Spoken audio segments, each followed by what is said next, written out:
Hello, everyone. Welcome to our third talk in the series of On the Settee.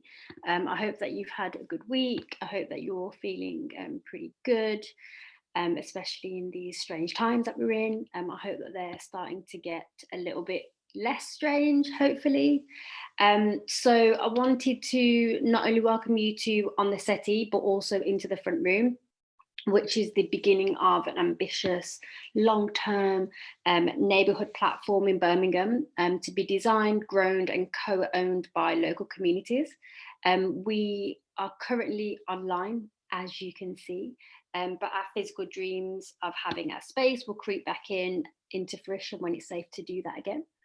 I want to give you a little bit of insight into what On the Settee is. For a lot of people, the front room is a place of kind of sanctuary, and the settee is that too. And it's a place where you can take a load off. You can kind of discover new conversations. And on our settee, you'll discover conversations that will just like slot into your day, like catch up with an old friend, like a podcast or like your favorite song, and something that makes you feel at home, open yet vulnerable, and connected to yourself and others. We just, want you to feel as at home as we do as well. So just to let you know, we do have a Q&A that's open for this talk. So please feel free to drop in your questions throughout the talk. I'm your host, Danni Ebanks-Ingram, also known as Zaz or Zazu. My motive for kind of creating this set of artist talks as part of On the Settee was to respond to where we are in our kind of current social climate, and what the kind of conversations that we could be having, what's changed, what is there to reflect on. So that's kind of a little bit about us, for those who haven't been here before, who haven't joined us. So today I'll be speaking to Bolade Banjo about their photography practice that has allowed him to live and work wherever his interest takes him. And Bolade uses the medium of analog. He interacts with the physicality of image making through the painterly mixture of colours, expanded tonal ranges and other techniques acquired over the years. So Bolade, hello, where are you? Hi, Oh, nice hey to there. see you. Hello. Hello, So Danny. Bola, can you give us a little wave, tell us a little bit about yourself and your work? I'm I guess, photographic artist and director, living or based in London. And my work predominantly revolves around just my curiosity, which I guess is very broad to say, but everything I've been able to work on, like the nucleus of where it started, always came from being curious to do something, whether that's I'm curious to see how, I don't know, this a certain type of film works, or I'm curious about a social group, or I'm curious about a city. So my curiosity has definitely led my practice and led my drive to want to do certain projects that I've been able to work on over the past few years, for sure. Awesome. Okay, so for anyone who's just joining us, just know that the Q&A is open, so please drop your questions in. So one of the first things I kind of want to get into with you is we know that like developing your own practice is a journey. It takes you down so many different avenues, each of those different but also very important for the industry you're trying to get into and like your learning and stuff. So I just want to hear a little bit about your early work and what prompted you to start creating. Um, It's a big question. It's a big Yeah. question. It's funny because I guess during the lockdown, I've had a lot of time. So I'll just fix my chair.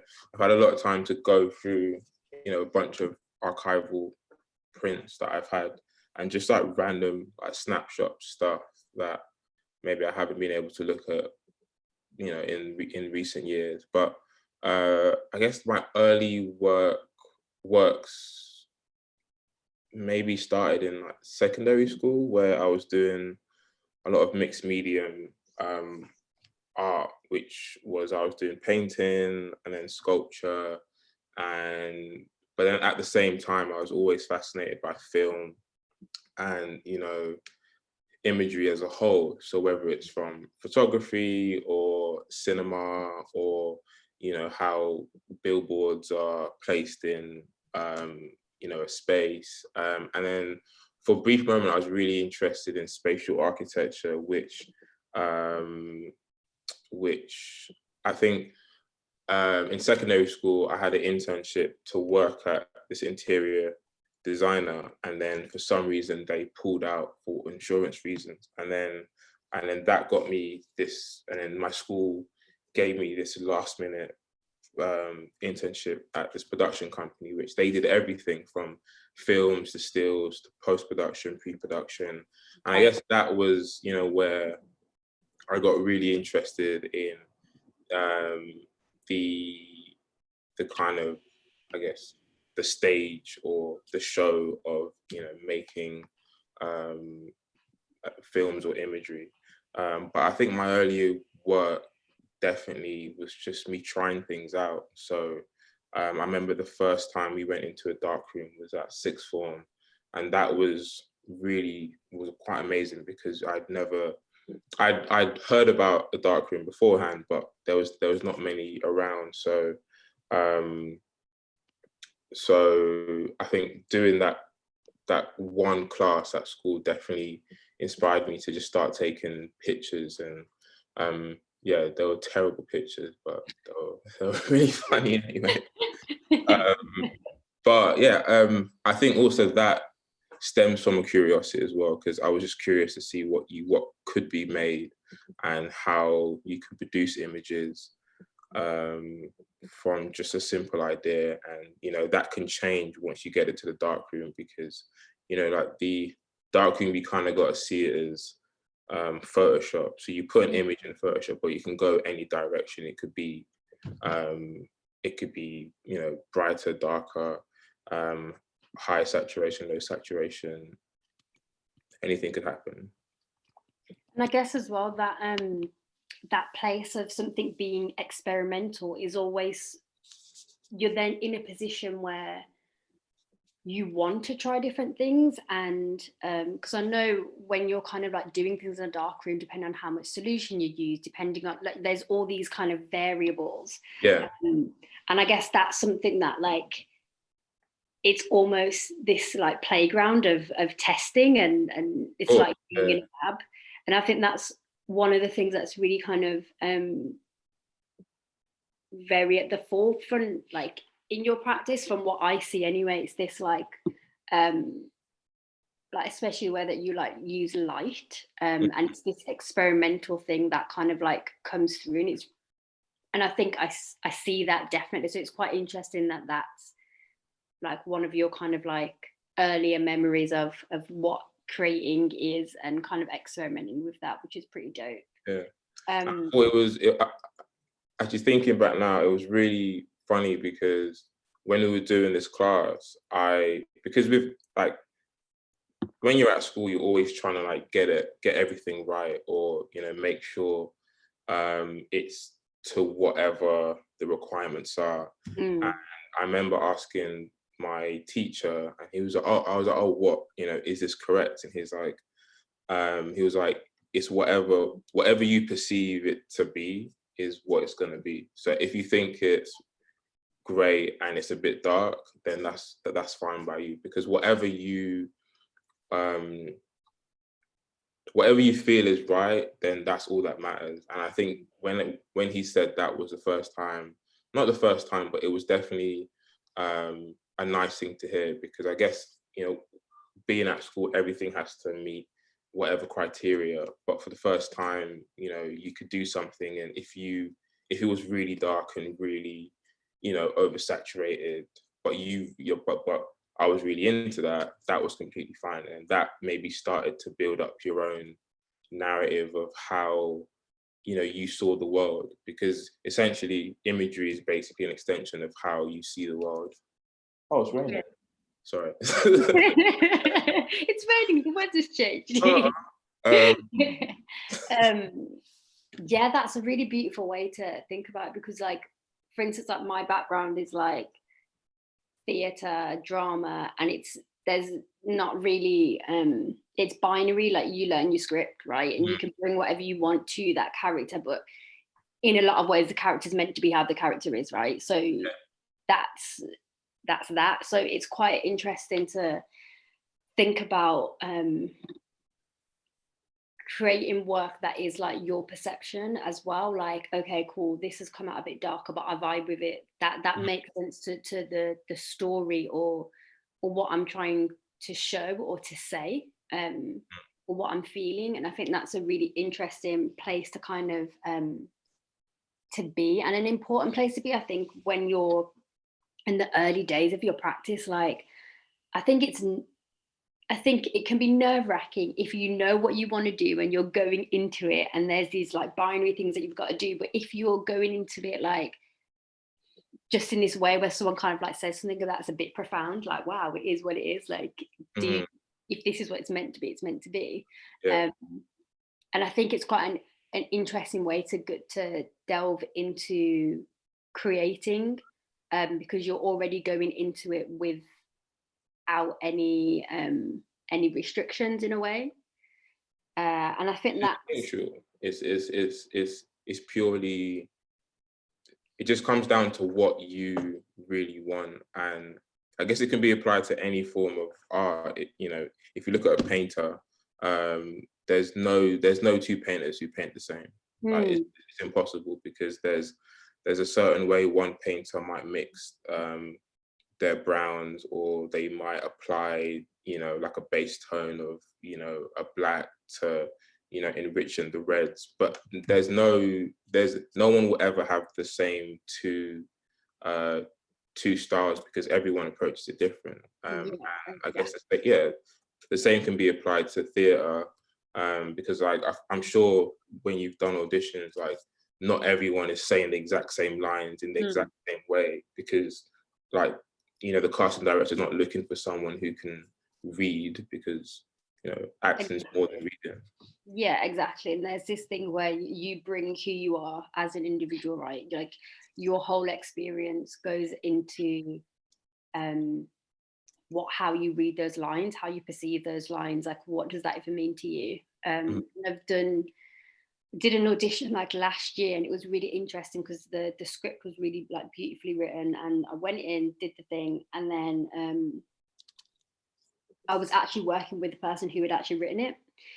So she was like, okay, can you think about reading this in the hot sun and like you're walking through and whatever? And obviously that's different for me, because some people would walk in the hot sun and be like, yo, this is too hot, this is awful, this is the worst thing.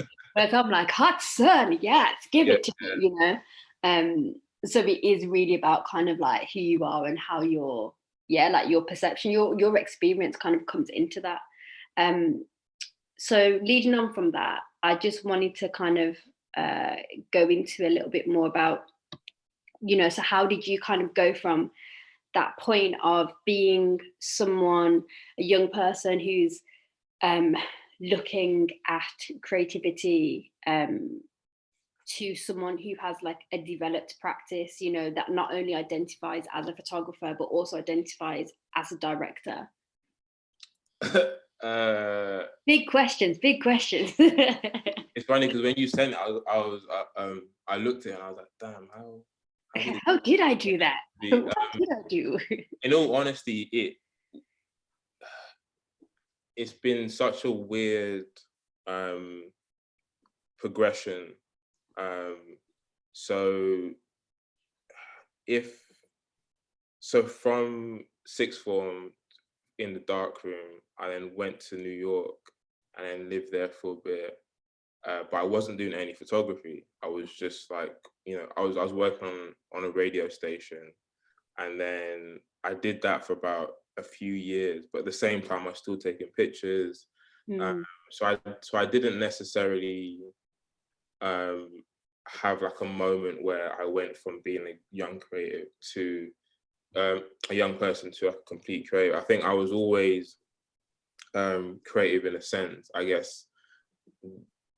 Maybe there's a point in which I was completely fed up of what I was doing. Actually, you know what? I was working in the warehouse and I was really like sick of it. And I was there for a year, because you can't really make money off your art straight away, because it's extremely hard. So I was working in a warehouse, but that was really good because at that time I was really bad at like waking up in the morning, and that gave me this like regimented. I had to be up by like 6:30, leave the house by 7, get to the warehouse by 8, whatever. So that gave me really good structure. But just being in this routine was really playing with me. And then I think at one point I was like, okay, I'm gonna, just like suck it up. I'm gonna work, just work through the rest of like the next 6 months, save up enough money, and then and then I said to myself, if I don't take myself seriously now, there's no point in me trying to live this dream, because either I do it now or I forget about it. So so I worked for 6 months, for another 6 months, and then I said I'm leaving, and then I bought a ticket to Detroit, and then I went to Detroit and I stayed there for maybe, I think 2 to 3 months, and then after that it was just assisting and traveling and assisting. And then I guess like I was fortunate to be around people who were able to kind of give me a lifeline, but I still had to put in a lot of work, because you can get a lifeline, but if you don't have an intention behind what you're going to do with that lifeline, you're literally just jumping from ship to ship. So once I came back from Detroit and I had this like really cool body of work, my next thing was, okay, cool, I'm going to get this published. And then I worked really hard. And then I think from that point, I guess I put a lot of time and effort into my practice. So I guess maybe at that point I was a creative person. And then with the directing, I'm still trying to figure that out, because I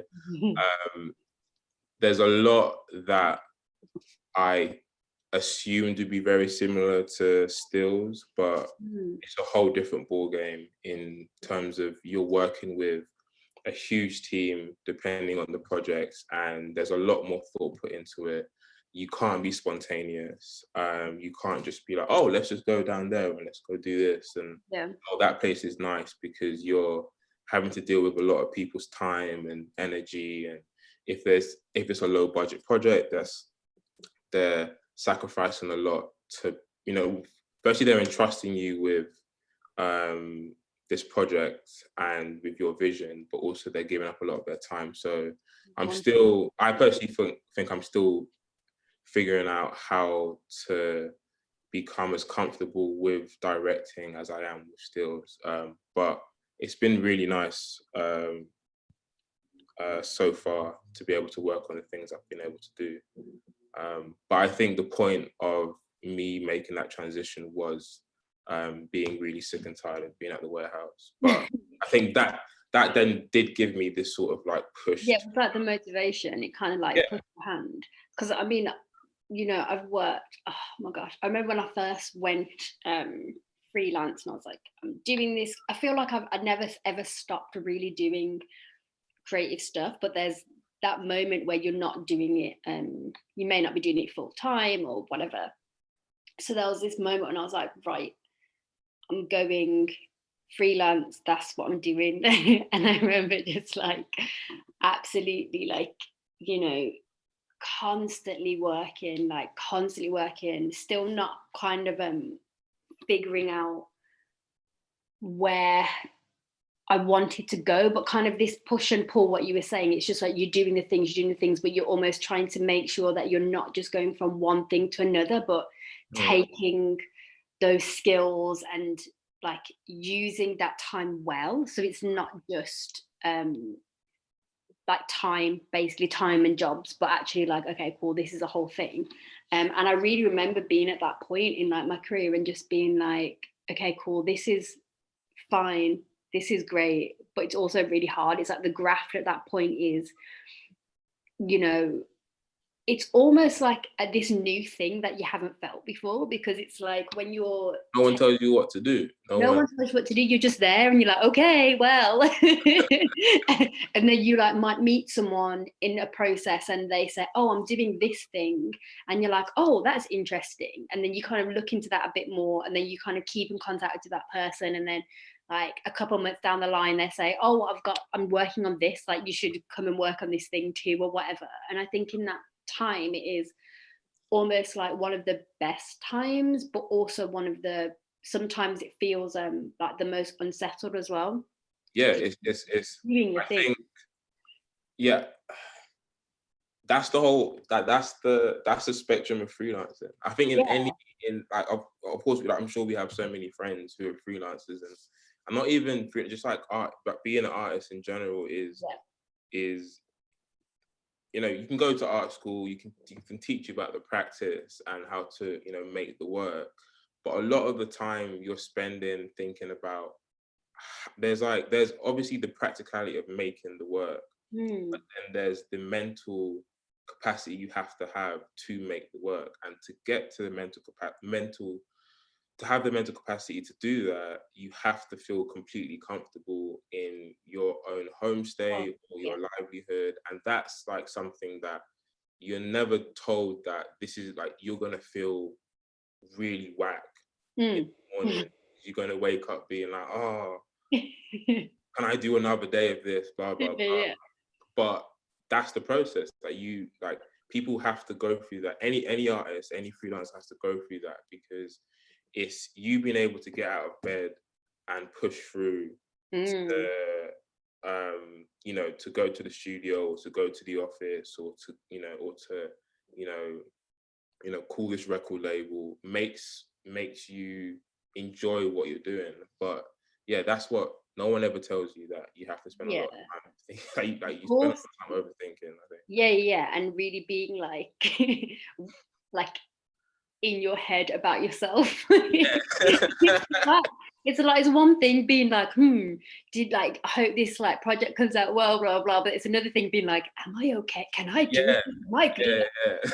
It's really a lot of that. And I think part of the personal practice and the career, I can only really speak about it in the arts, but it's this marrying of the two. It's the project stuff, the actual work, and then it's you, because you are the person doing the thing. I think sometimes we don't maybe speak about that enough when we're like talking about what it means to like be an artist, because it's your work, it's your, or even if it's not your work, it's still your passion, and you are bringing like yourself, right? And sometimes people will hire you because it's you. And it's like you have to be, you've got to really find those roots deep in that, like, and be confident in like yourself and whatever. But we all know that imposter syndrome is a thing, and sometimes it's difficult to shed some of that, and to just allow yourself to be like, look, I'm good enough, like I could do this, you know. But I think that is also the beauty of it sometimes, because you learn so much about yourself through your practice and through your work. And that is kind of a really important place to be. So you mentioned some things before, and I'm going to come back to them. You mentioned radio. We're going to come back to that. You mentioned Detroit.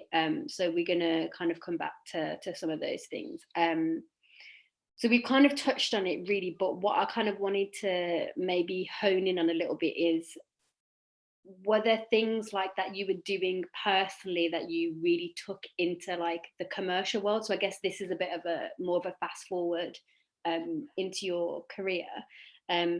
yeah, are there things that you were doing in your personal practice, like maybe techniques, maybe learning what your personal practice is, that you were able to bring into the commercial world and maybe like elevate that and like push forward, and also making that a viable career? Like, I know sometimes it's not, and we can be honest about that. Sometimes we don't get the money that we could or should get at certain points. So yeah, if you could just speak a little bit about that, that would be really awesome.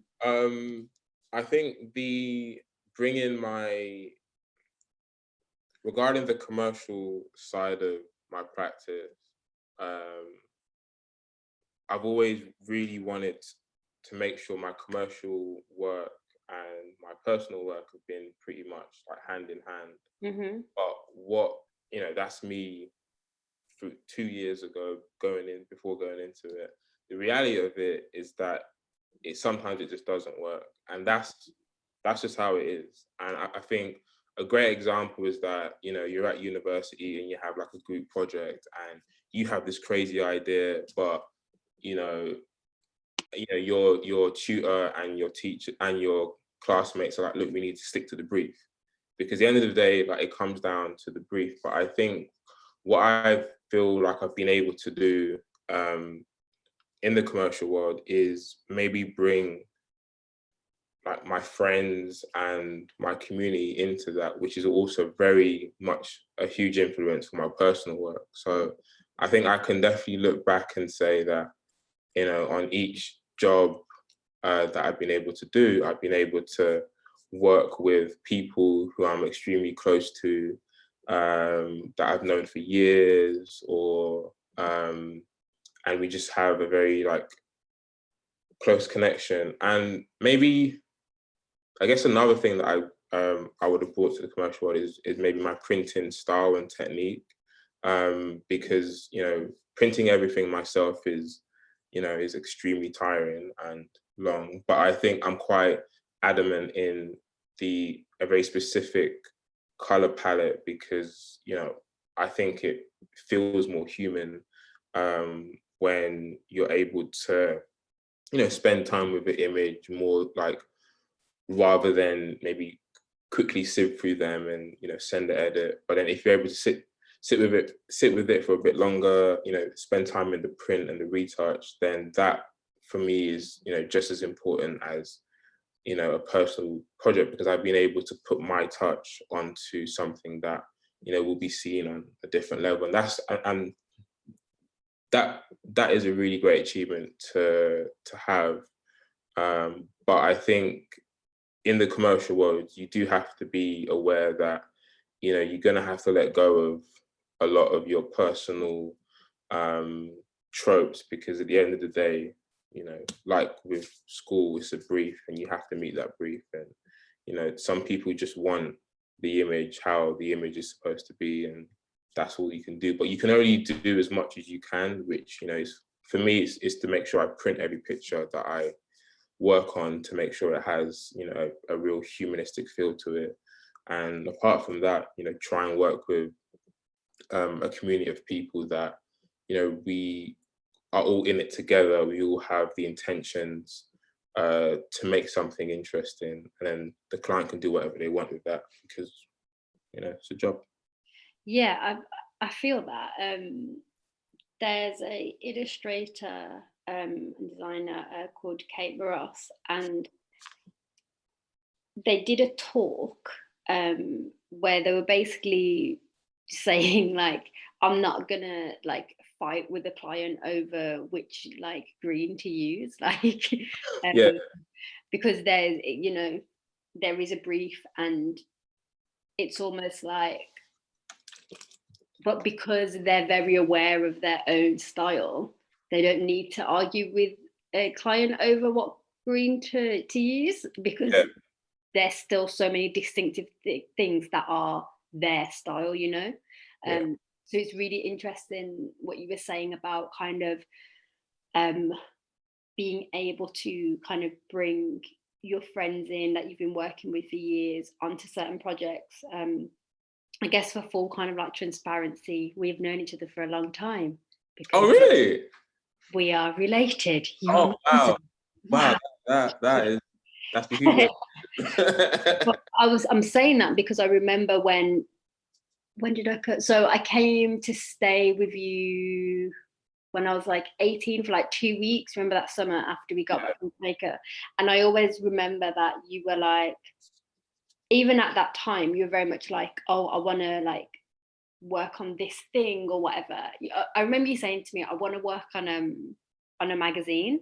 And I was only in London for like, I think I was there for like 2.5 weeks or something. And then by the time I'd left, you were like, boom, like working on this magazine. You're like putting like this, like working on stuff. Yeah. And it's really interesting because I remember like at around that like time or those type of years, you were like making lots of like little films and things like that, and like for your friends and everything.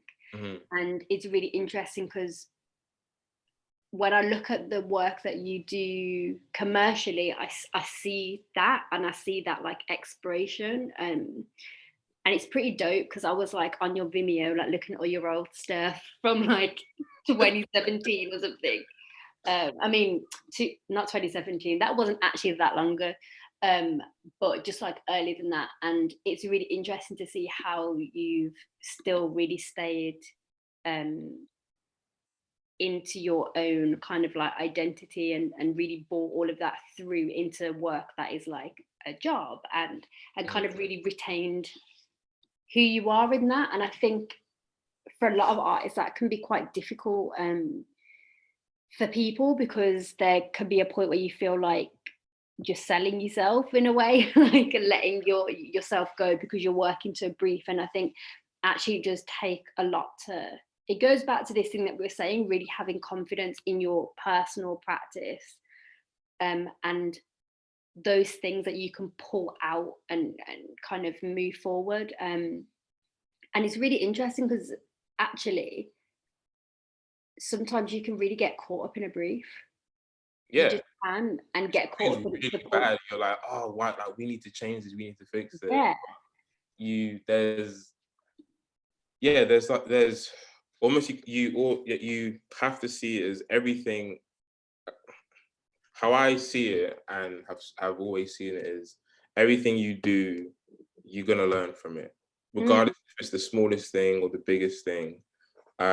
You're gonna learn something from it. And if it's a brief that is completely not your vibe, but if you can, make it work, you can finance a project which can take you here, then I think that's a better payoff than, maybe having too much ego and saying no to it, which I've done that a lot. And, I've been happy with those decisions. But there's times where, I've been able to do a brief and slightly change things, but I know at the end result that, like, I'm gonna take that to make this. So I remember there was a shoot I did with Fred Perry last year.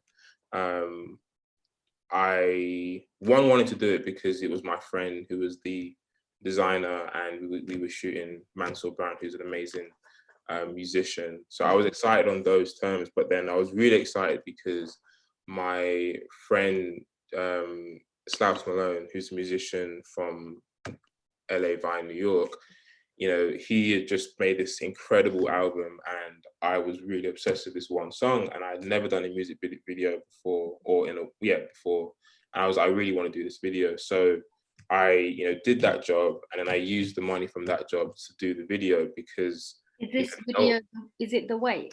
Yes, yeah. So for me, that was like, I wouldn't say that was my intention behind doing the job, but that was one of the things that made me feel much better about doing something in the commercial field. Also, like, it's like a nice job to do, but it was great because I was able to work with a really good friend of mine on something that he was passionate about, and we could bring something to life that unfortunately, like, not everyone's willing to commission, because in this climate you have to have all of these different statuses and followings to get whatever funding. But I think it always comes back down to the community you have, and if you're willing to make these sacrifices, you can do anything.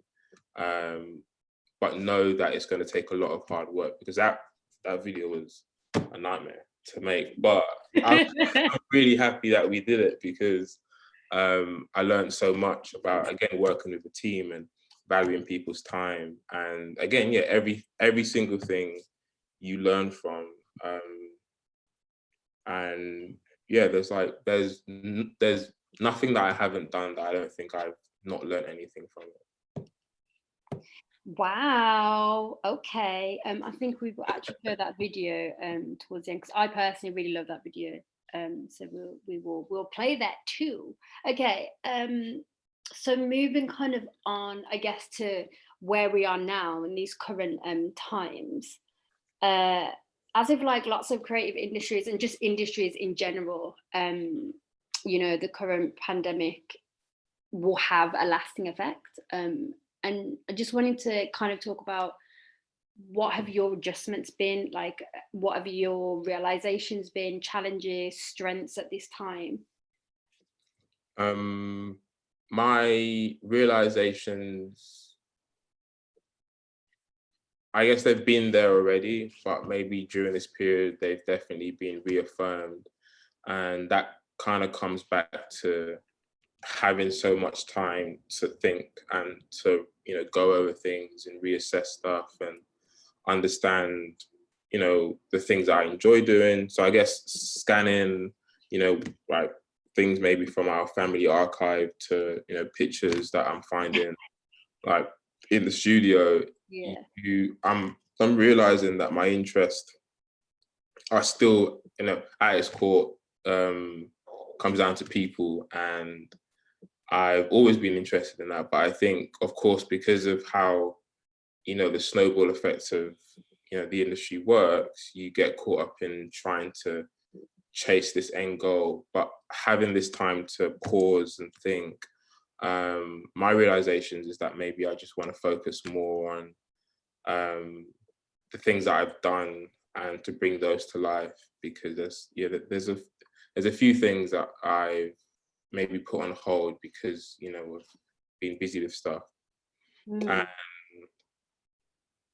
it's a shame to not have them, you know, alive now, because it would be so nice to just go through them. But I guess this is why it's good to have this moment of just like super chilled stillness, because it just reminds me what's really important, and those moments are really important to me. So yeah. Of course. And I think because you mentioned kind of like having this time to like go back through stuff, and even like our like family archives and stuff like that. Like I know at this time we've been like sharing quite a lot of old pictures of us and just like these moments that like sometimes I actually forget have happened. And I'm really similar to you in the sense that when it comes to looking at like things that now are like archival things, it's really this moment of almost like connecting with a more tender, like nostalgic time. And all of that stuff really like grounds me in kind of where I'm at and things like that. And you know, with even the work that we're doing currently with Front Room and on the Settee, like all of this work has really been bringing me back to what I know to be true. And a lot of that is these memories of like my grandparents or like these certain like objects. And it's almost like this time has allowed for reflection in a way that maybe I wouldn't reflect before, if that makes sense. Because you have so much time to do that. So exactly. And you know, earlier this year, like I was in Costa Rica for a whole month, and it was like, you know, the first, I'd say, week and a half, it was like my brain was like decluttering almost, like all the drawers are being opened. And it was a really strange moment, because I was like, what is happening? Like, I'm here, I should be relaxed and like loving everything, but it's almost like when you have time, whether it's time you've allowed yourself to have or kind of been forced upon us like now, there's this moment where you like deal with lots of things, think about lots of things, but it's also this space where you reconnect with like your who you are, like maybe at its like core, if that makes sense. And it's just a very strange but good place to be, I can say, for myself. But it's also like, I don't know, there's also that period where you like maybe going through like your anxieties, or you're like fighting with not being lazy, or whatever it is that people, that what it is for people. And I think as well, I've been thinking a lot about rest, and like rest as like as a radical act, rather than just like rest as like I just need to have a nap. Well, yeah, actually I need to have a nap, but almost like looking at it in this place of, okay, we actually have the time, and what is it that I've been missing out on? What is it that I don't actually allow myself enough of, or give myself the just give myself the option, like it's okay. And like, if you're tired, go and have a nap. Like, it's actually not laziness, because then you can wake up and then you do the things that you need to do, right? But Exactly. obviously we don't have that thing naturally like ingrained into society at the Also, moment. we're not encouraged to do that. So it's not that. Yeah, of course, as a society, we're not given this, the space to do that, but we're also not encouraged to. Of course, like, we're encouraged because of like wellness, but if you think about the core of society, and at its core, it's all about profit, and to get profit is to work these certain hours and blah blah blah blah. I was listening to this podcast about circadian rhythm, which is basically every living being or living organism has a circadian rhythm, and that is when that's basically our biological clock that tells us when to wake up and when to fall asleep, and when it's daylight and when it's nighttime. And out of all of the species and the mammals in the world, humans are the only ones that have gone against our natural circadian rhythm. So if you think about a monkey in the Amazon, they sleep for minimum 14 hours, and then they go around and do their thing, they rummage around, get their food, but then they completely rest and they wake up refreshed. Whereas we are, we're probably, up watching a film, have to get up in the morning to go to work, and then you're working all day, and then you have to get back. It's this constant, which I'm not saying is the worst thing ever, because it's nice to have a structure, but with this time we have now, with this whole lockdown, we can either choose to go back to our core of just completely resting, or some people and some friends of mine have been very like proactive and trying to keep busy, because that's their instinct, and that's completely fine. But I think this time is of course very, very unique, in terms that the whole world is completely shut down. So it's not like you're missing out on anything, it's that nothing is working at all. So there's no harm in, like you said, taking an extra nap, or waking up early and going to the park and doing your crossword, and like all of these things that maybe we take for granted before, because we had to be up and at the studio or at the office at this time. We can enjoy and find the little things that really inspire us, and the little things that maybe we had forgotten, that really what's the word?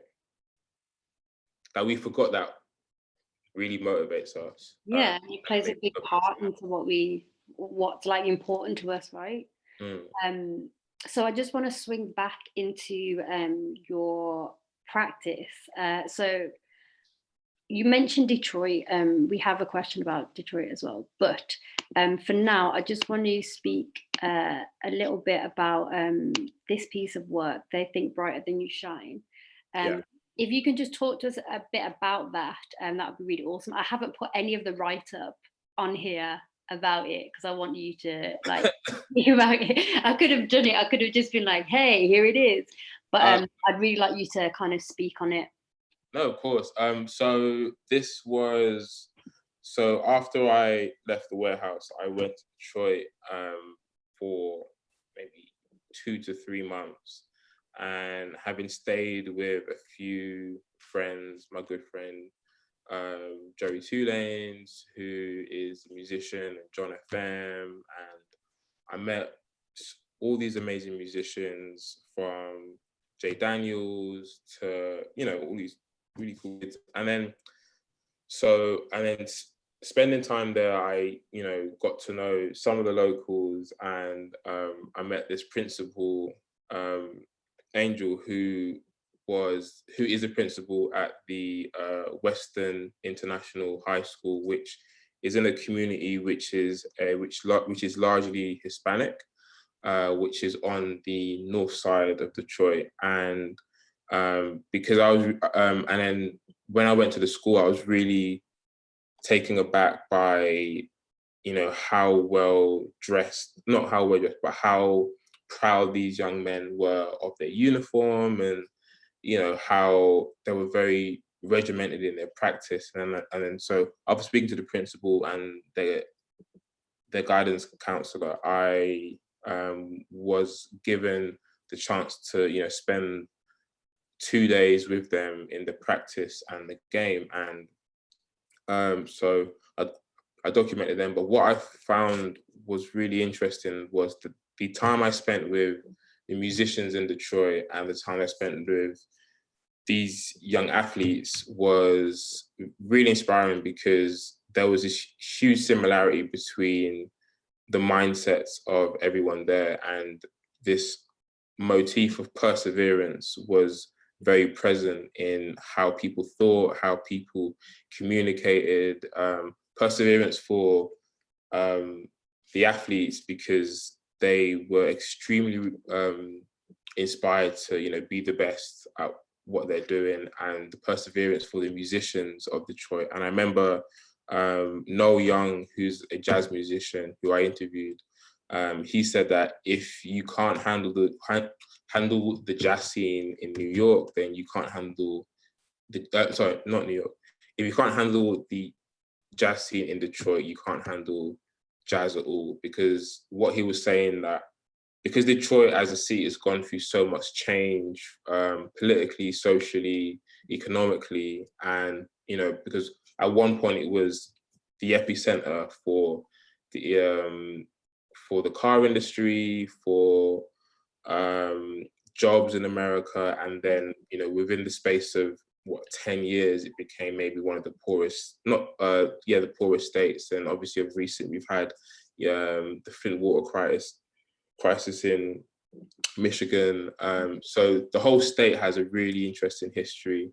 But what he was saying, and what a lot of the musicians that I met were saying, is that if you can make it out of Detroit, you can pretty much do anything, because people are so hard on each other, because they want the best from you and they want the best from your practice, that all you have to do and all you should do is just continue working at your craft. And meeting these young athletes, I definitely saw maybe an extension of what I'd heard from musicians around the city, in terms of how perseverance pushes them to be one of the best teams in the state. And I think that year they went on to win the state championship, but they maybe fell short from the nationals.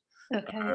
So yeah, this was one of the first publications I did, and it was funny because I pitched this story to a few magazines, and they were a bit like, oh, we don't do stories like this, and I was a bit thrown aback. But and then I was inspired to make the actual publication, because because I'm really into books and to how images are displayed on a page. So I was really interested to see how I could make something from scratch and include some text in that. But yeah, it was really fun making this, and I was yeah, it's lovely. Are there any copies to be sold, or did they sell out quickly, or? They sold out fairly quickly because I could only afford to make, I think, around 60, and then they were put into the New York Book Fair in the summer of 2017, and a few of them were sold there, and a few of them were sold online, and then so I've got like maybe 2 left for my archive, but I think I've been thinking about doing another edition, but I think what definitely this period of quarantine and lockdown has made me realize is that making this book was maybe one of the most enjoyable things I've done over the past like 3-4 years. And there's just something about spending time with a series of images and trying to work out text and to give it, you know, a narrative that is very different from what people expect. Because I think everyone who I showed the book to, they expected it to be about, you know, like how Detroit's really, you know, being left astray by the government, or is this weird sort of like music hotspot. And Yeah. I think they were somewhat surprised to see, you know, student athletes, but also see the correlation and the mirroring of how they thought about their craft next to musicians from the same city as well. Yeah, it's pretty dope. I like the connection of kind of like, yeah, these two kind of different types of people, Mm. in terms of musicians and like athletes, but actually when you live in a city, the narrative of that city runs through everyone, right? And especially in Detroit, there's this kind of, like you said, the correlation. And lots of people, I don't know, maybe people don't always think about the correlation in that way, but I guess it's quite an intersectional way of like looking at how people connect and yeah, that narrative connecting people as well, and also connecting themselves to where they live. Also, stories always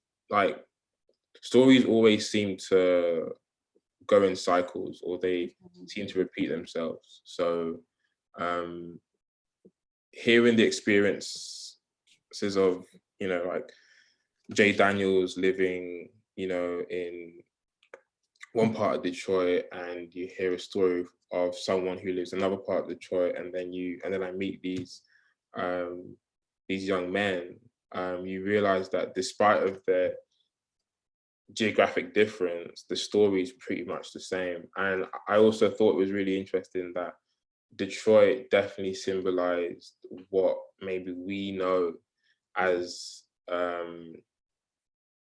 America, because it has a huge population of people, and it's extremely diverse. But you know, you also have a lot of political issues, and you have a lot of social issues, and I feel that it's in some ways a huge metaphor for how we've come to know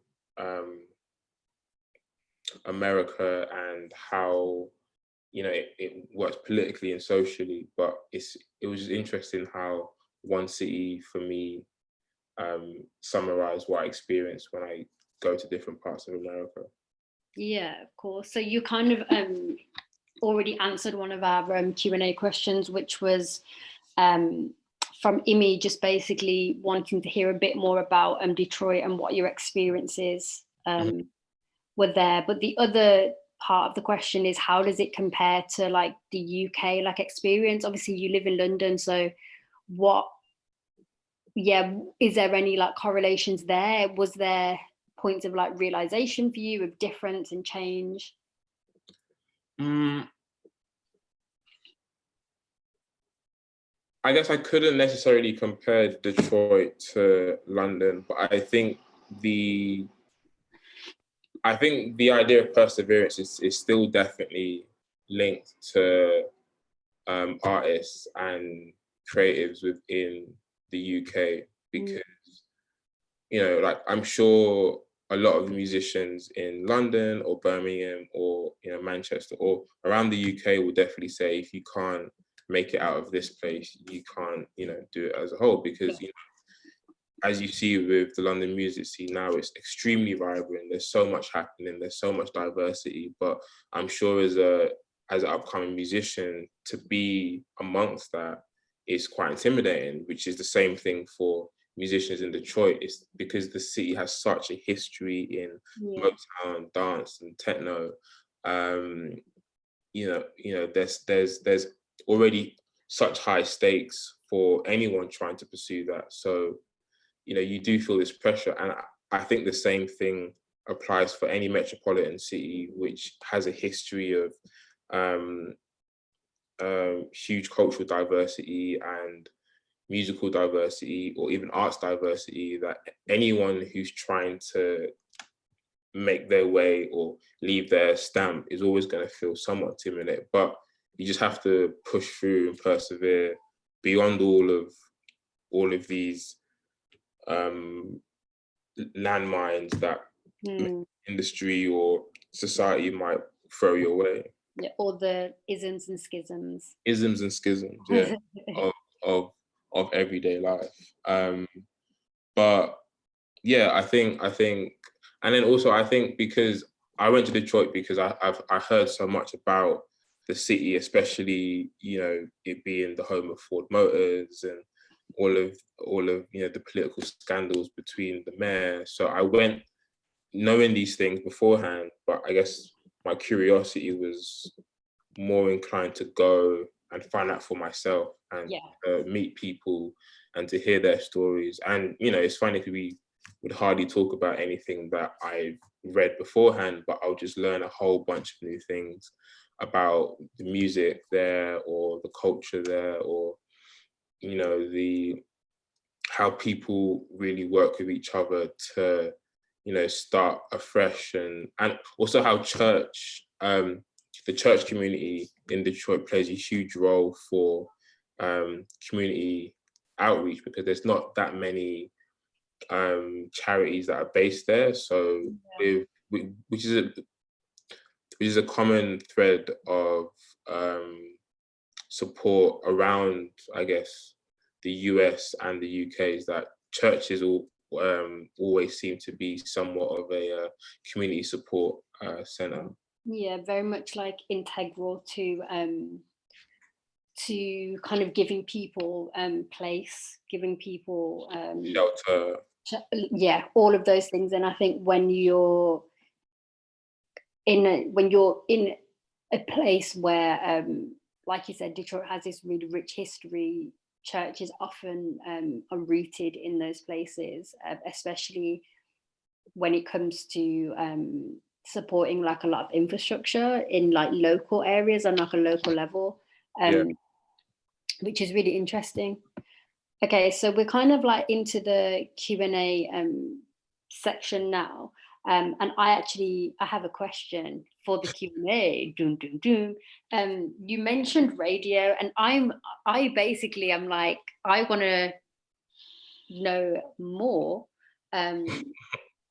even though I do know more, but I want to like ask you about radio, how that happened, what your connection is, and where it's at now. It's a little bit of a journey of, I'm not even going to say the name, you need to introduce. Okay. So myself and my best friend Milo, we run this platform called Gully Type, which stems from this song by Paige, which is like this UK rap song, and the video is terrible, but it's really funny. And we were trying to think of a name, but it all stemmed from because my just before, I guess, 2015 or 16, no, 15, I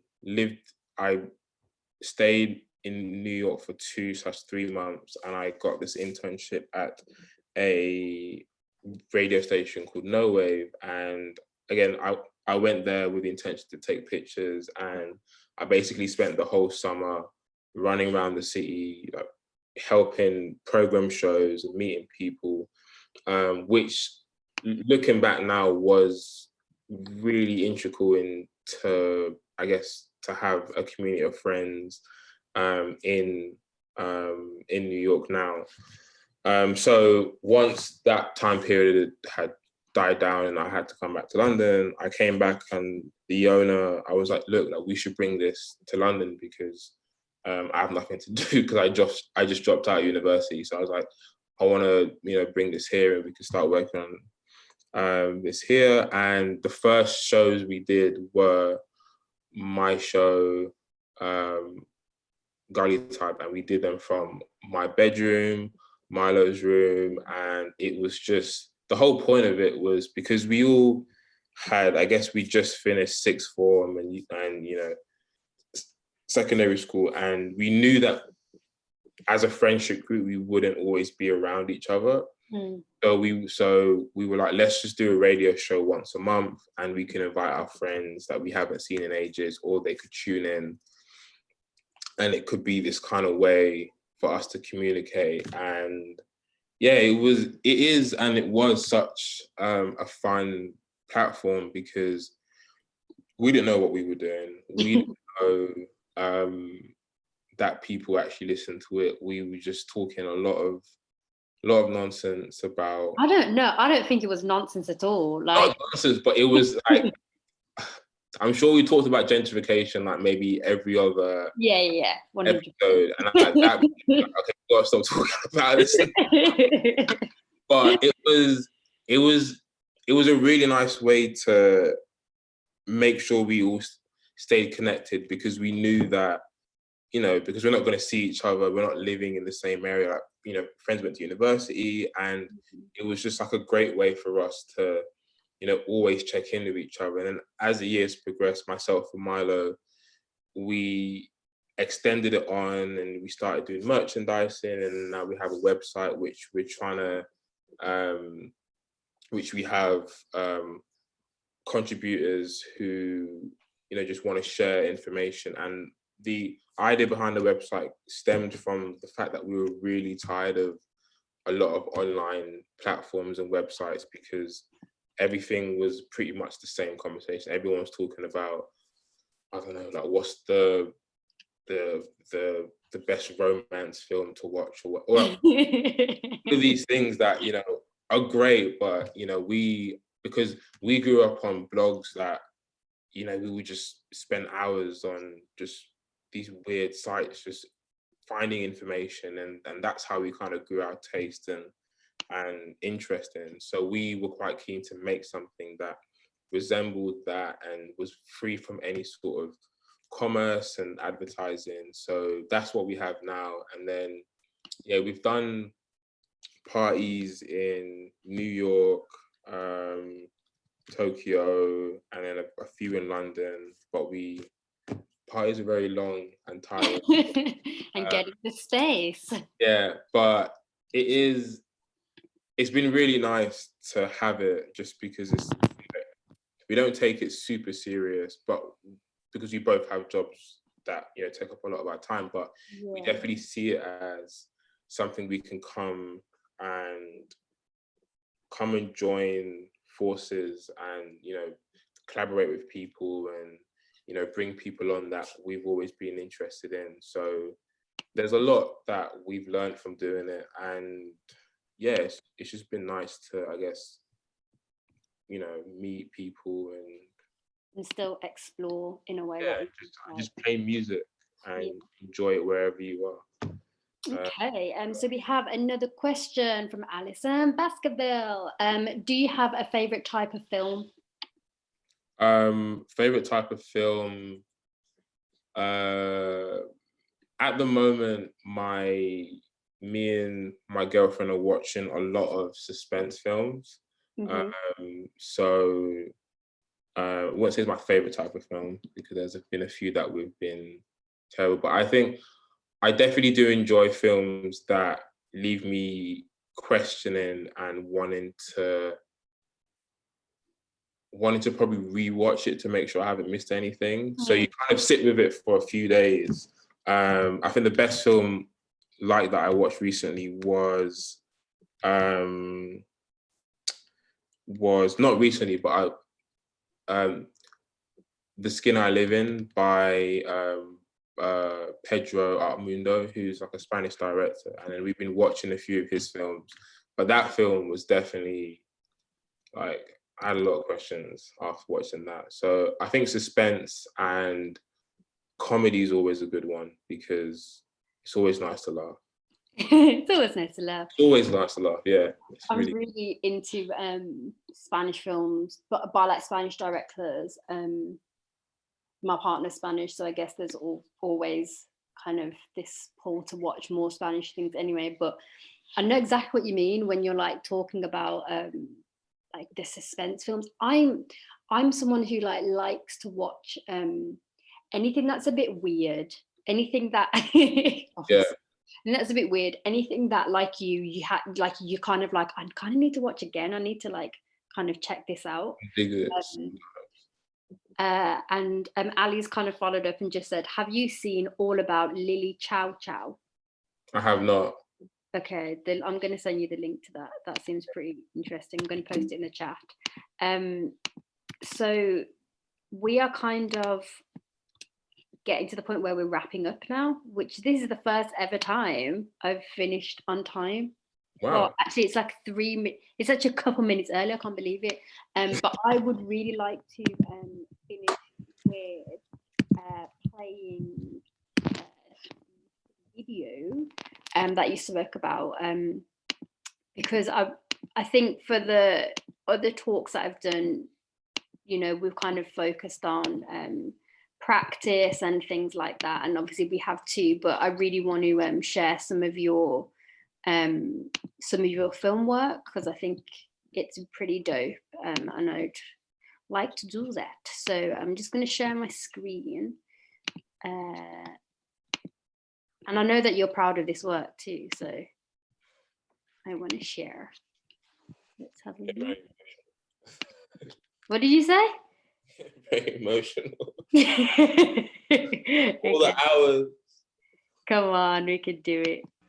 Let's go.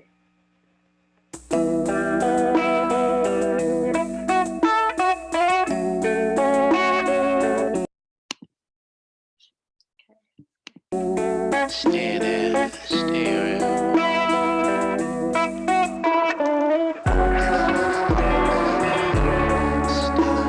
We finna going back, missing where we going. They be bad, trying to last, painting my eyes, paying tax, getting back under fire, stay alive when you safe, hit me back, when you safe, hit me back. I wait till you're dead, wait till you're dead, wait till you're dead. Call it with me, blood like the water from the sky, dripping, stairs, slid, see falling.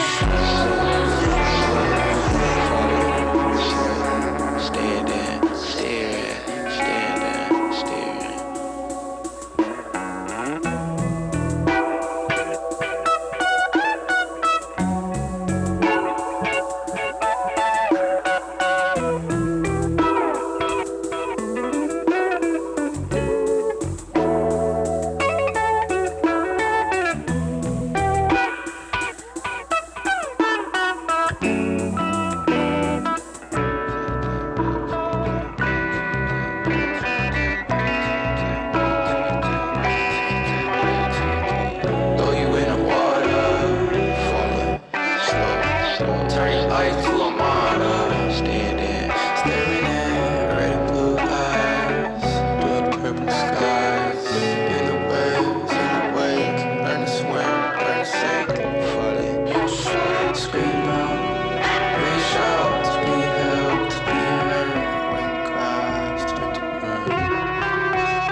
I can't hear you. Unmute, hey. Your little face, look at you, you're beaming. You're so happy.